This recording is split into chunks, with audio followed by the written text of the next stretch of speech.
GM কাদের এবং তার স্ত্রীর ব্যাংক হিসাব জব্দ করা হয়েছে। মাত্র শুরু, এটা আরও অনেক আগে দরকার ছিল। এবং তার বিগত দিনের ইনকাম সোর্স কী ছিল, তার আয়ের উৎস কোথায় কোথায় থেকে আয় হতো, কত টাকা ব্যাংক, টোটাল হিসাব দরকার।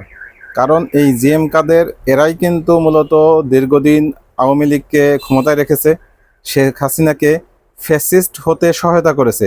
অতএব এই ভাগবাটোয়ারা এবং এই উৎকোচ যেটা পেয়েছে তারা, এই টাকাটার তারা কোথায় কেমনে কি পেয়েছে, কেমনে ব্যয় করেছে, এই হিসাবটা খুবই জরুরি। এবং এরা যদি পার পেয়ে যায় তাহলে ভবিষ্যতে এরা আবারও কাউকে ফ্যাসিস্ট হতে সহায়তা করবে। অতএব এদেরকে কোনোভাবেই সুযোগ দেওয়া যাবে না। এদেরকে দ্রুত আইনের আওতায় এনে জবাবদিহিতার আওতায় আনতে হবে। প্রয়োজনে জিএম কাদেরকে দ্রুত গ্রেফতার করতে হবে। কারণ জিএম কাদের একজন আগাগোড়া দালাল প্রকৃতির মানুষ। তিনি যেমনিভাবে আমলিকের দালাল, তেমনিভাবে ইন্ডিয়ান দালাল।